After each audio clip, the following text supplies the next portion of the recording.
Good afternoon. My name is Tom. Today I'm going to be working with the many different ways to work with punkwood and charred punkwood, and why it is my #1 tinder in my fire bag. #1, it's the go-to. It is plentiful in the Maine woods. It's easy to come by and all that, and there's a half a dozen different ways to light it and to get it where you can use it as a tinder source.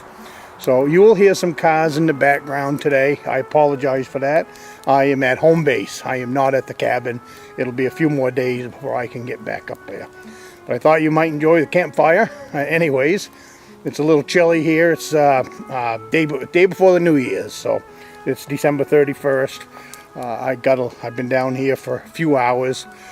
Decided I would get a fire built and all that. So, but anyways, we're gonna move on, and I will show you the many ways that I use punkwood. Alrighty, welcome back. Now I've stepped away and I harvested this a couple of days ago. It is dry. It is very good punkwood. There's several ways to even light this. You can light it with a flint and steel lighter or a Bic lighter. I prefer one of these, but very as long as it is dry, this stuff will light real easily, and then you can blow this into a. See that? I don't know if you. I'm hoping. Whoops.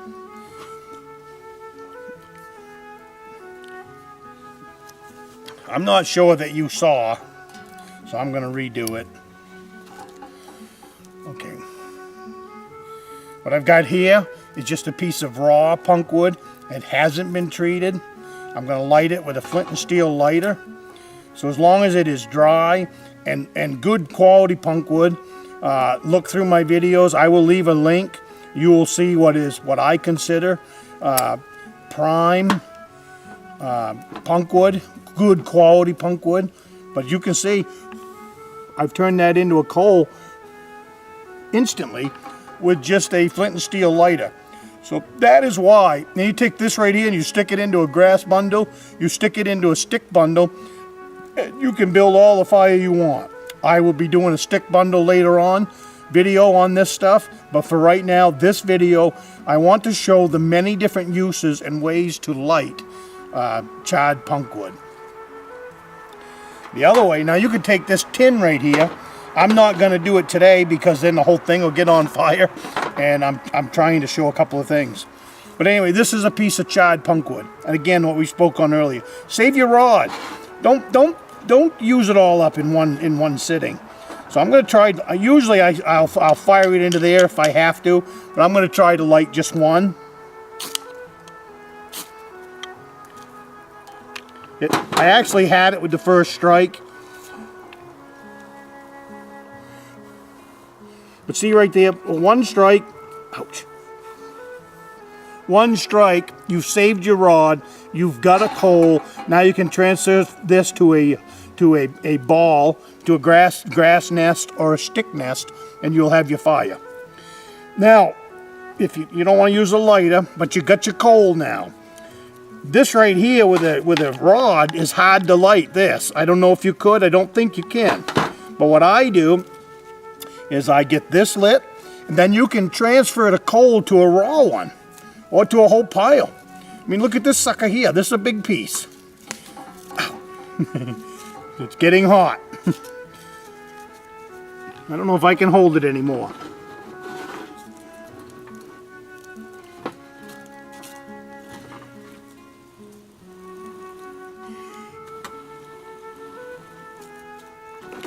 Okay.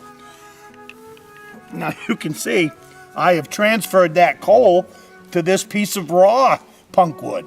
So now we've used the ferrocerium rod, we lit the charred punkwood, we transferred the coal to this. Now we've got another piece that we can take. So now you can light it with a lighter, you can light it with a ferrocerium rod, and then you can light it with a flint and steel. I'm going to get out my flint and steel. I'll be right back. Welcome back. I've got my flint, I got my steel, and you can do the same thing. Take your piece of charred punkwood. Now how I like to do the punkwood, I'll stand over here, maybe you can see a little better. I like to take the punk wood and I like to pinch it between my thumb and the stone. What you're trying to do is catch a spark from that steel. And for me, you can do the same thing. You can come over here and you can smash this into the box and you'll get several pieces on fire. I try not to. This is my charred punk wood that I try to keep with me. I can take one little small piece out.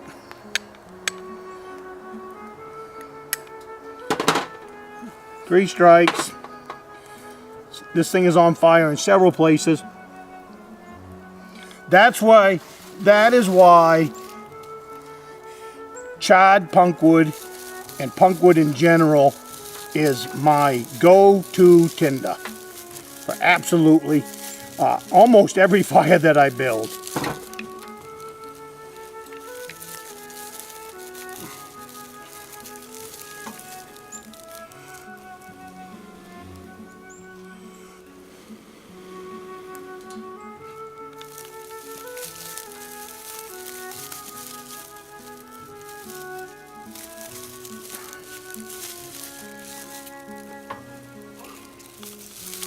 This is a crappy tinder bundle, but it's what I had in my little fire bag here. Let me see if I grab some more stuff to add to it.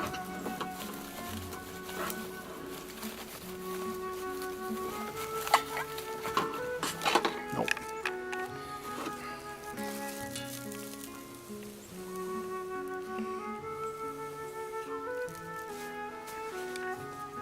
I've got my flint and I've got my steel. Now how I like to light my charred punk wood is I like to pinch it between the stone and my thumb.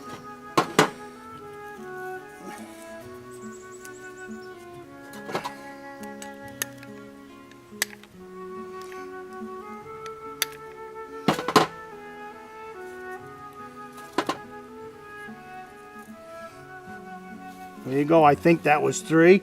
I'm not sure. But as you can see, I think it was 3 or 2, whatever, don't matter. I've got a little small piece of charred punk wood. This is a can that is usually in my fire bag. There's just a little bit in there. You can take and whack some sparks in there. I try not to. But then you can transfer it. You can transfer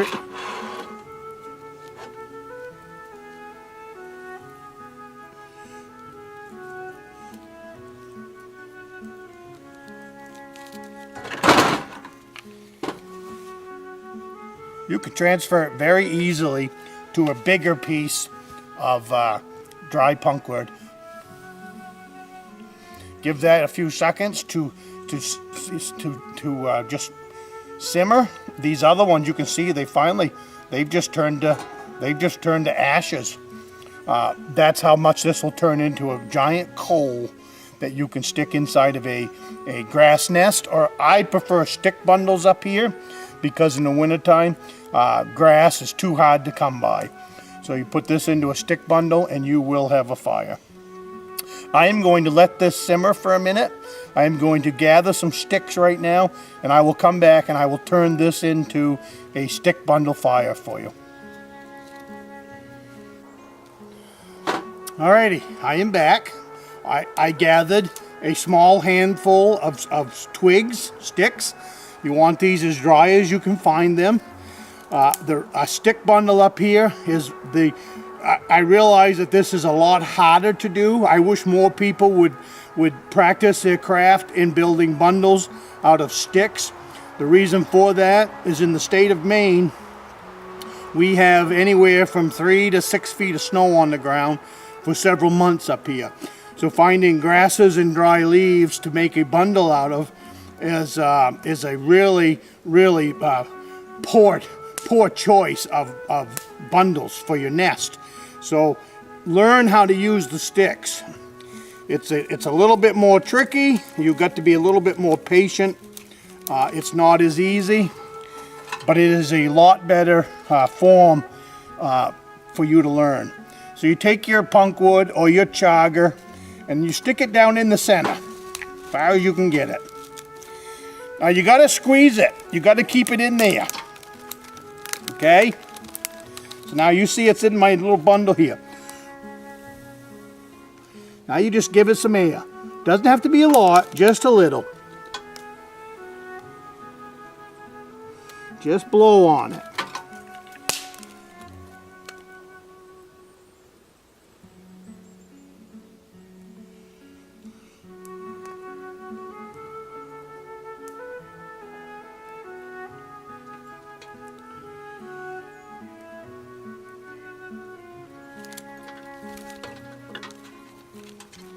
You want to keep that in there as much as you can.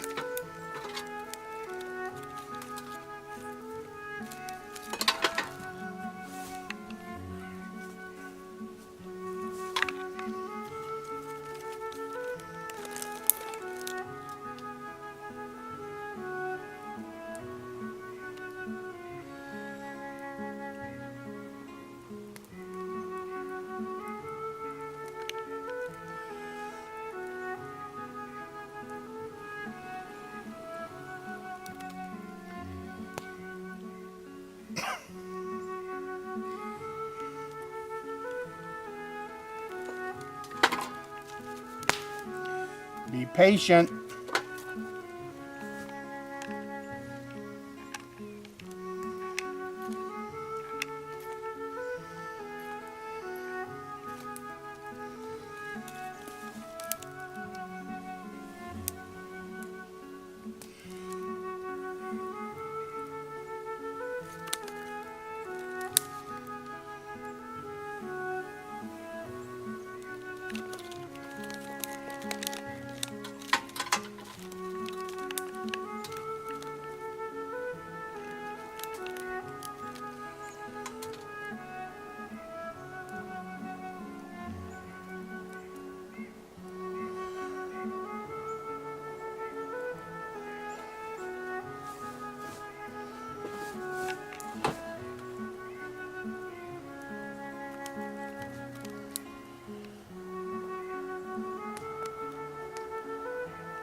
There you go. No grasses, no leaves, no cattails, nothing more than raw punkwood and a stick bundle. You just need to be a little bit patient.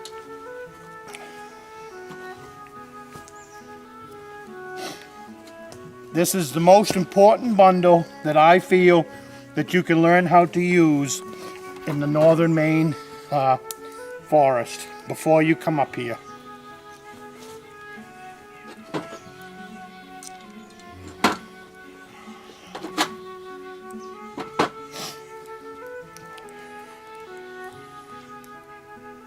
As always, thank you for watching this video. I hope you learned something. I cannot stress enough about a stick bundle versus a grass bundle. My challenge here, like always, this is I challenge each and every one of us to learn how to build a stick bundle. Just because when you have 6 feet of snow on the ground, all them other tinders that they show you on YouTube just don't exist. So I appreciate you tuning in. Have a great night, and I will bring you more videos like this from the North Maine woods.